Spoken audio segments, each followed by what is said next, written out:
I have spent 2 days in Saudi Arabia on an official tour. I've held several meetings.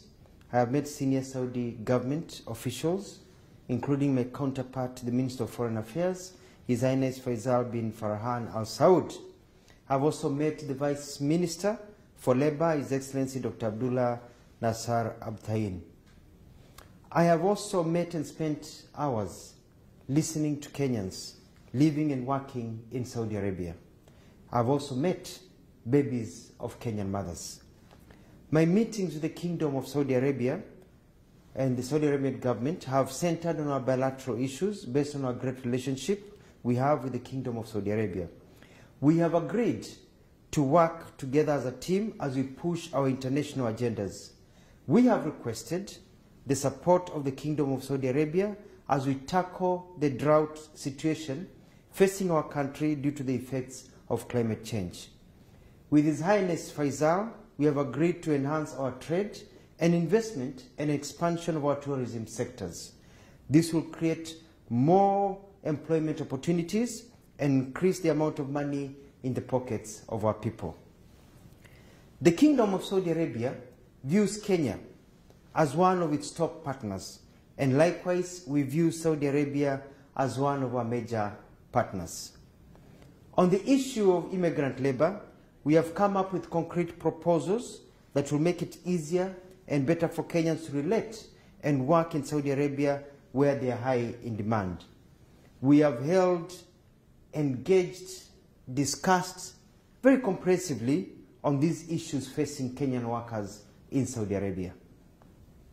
Listening to the victims, the agents, Kenyan government officials and Saudi government officials, it is very clear to me that the problems that Kenyans are facing in Saudi Arabia actually do not start here, but start at home. The system is flawed and corrupt, and unless fixed, nothing will change. There is massive corruption in the way Kenyans are prepared to come to be domestic workers in Saudi Arabia. This is a major concern for all of us. This is a major concern for all of us, including the government of Saudi Arabia. We have to break the cartels and streamline the agencies, some of which are owned by prominent Kenyans. We have agreed to work on a modality to get Kenyan labor agencies to have offices here in Saudi Arabia so as to deal with issues concerning their clients, that is the Kenyans they bring here.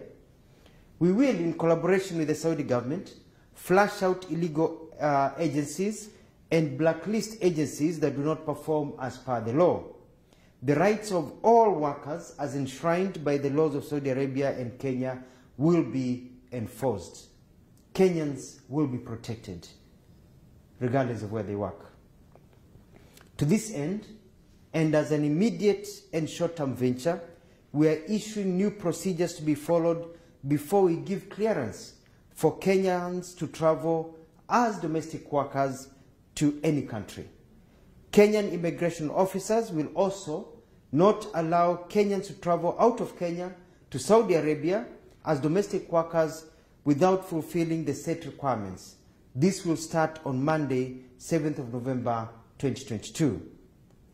We have set up a joint technical team of Kenya and Saudi government officials to fast-track labor issues. They start their work in 2 weeks' time on the 17th of this month. We have also dedicated an emergency hotline for Kenyans in Saudi Arabia to call when facing any difficulties. The emergency hotline number at the Kenyan embassy will be given. It is +966 500 755 060.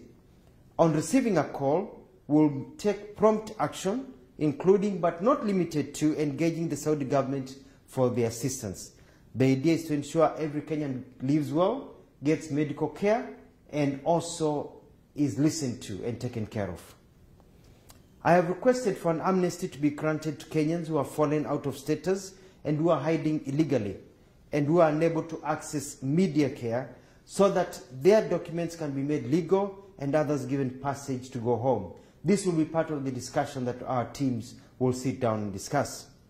The Kenyan government, my office, is also dispatching additional staff to the Riyadh embassy to assist in the process of legalizing Kenyans who are out of status and processing travel documents and other necessary work that needs to be done to help our Kenyans.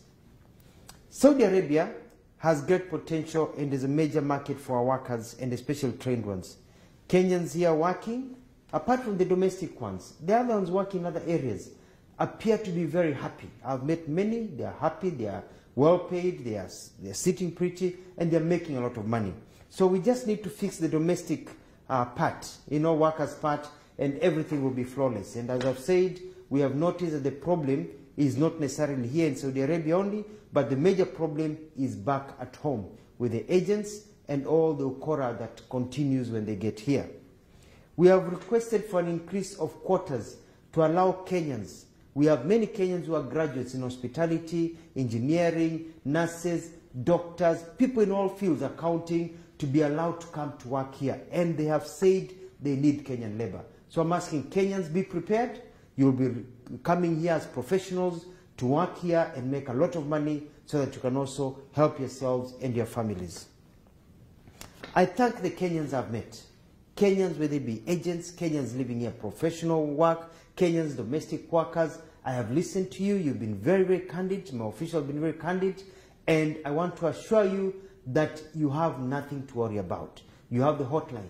Now you don't have to relate, just depend on social media. You don't have to depend on your families. You can get your help directly from the Kenyan government.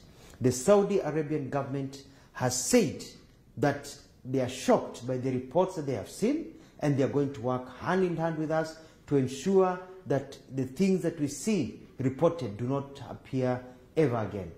We have problems, yes, with the agents. We have problems also that face immigrants and diaspora when they go to different countries, but we can sort that out. And I'm glad the Saudi Arabian government is willing to help us be able to sort out all these problems that we are facing. I want to thank the Kingdom of Saudi Arabia for their candidates, for their candid and open bilateral discussions and their support. I thank them for according Kenyans this great opportunity to work, and I'm confident with the new engagement we will achieve much more. I'd like to repeat and say that we have agreed on many things. One, provisional medical care to Kenyans.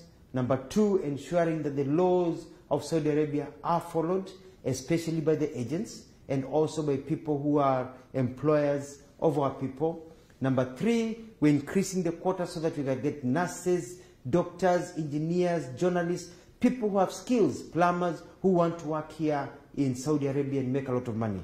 We have also noticed that the problem is stuck towards domestic workers. The system is changing, and we have worked on an agreement so that now they will be announcing soon part of their program so that if you come to work for somebody and you want to move somewhere else, you can be able to shift. We've worked and talked about people, Kenyans, keeping their passports, and the law says they should keep their passports. The problem are the agencies, and we are going to fix that. We have also agreed that Kenyans, when they want to exit this country, have a right to exit this country, and our embassy here will be processing visas and ensuring that Kenya is able to go. Kenyans who have children, we've come up with a formula of being able to get children to also get permits to be able to leave the country so that people can be able to come home. In other words, it has been a wonderful visit. We've sorted out a lot of things. I've had numerous meetings with Kenyans, and I can tell them you now have a government that listens to you, you have a government that cares, and you have nothing to worry about. I'll be on top of things, and we are going to get permanent solutions to our challenges. Saudi Arabia, the nation, the Kingdom of Saudi Arabia, they're our friends. They care about us. They want to invest more in Kenya. They want more Kenyans working here. And they are also shocked by the stories that Kenyans have been telling. And we've narrowed down, especially our officers here. We've narrowed down, we know what the problem is, and I'm going to deal with it with my colleagues in cabinet to ensure it never happens again.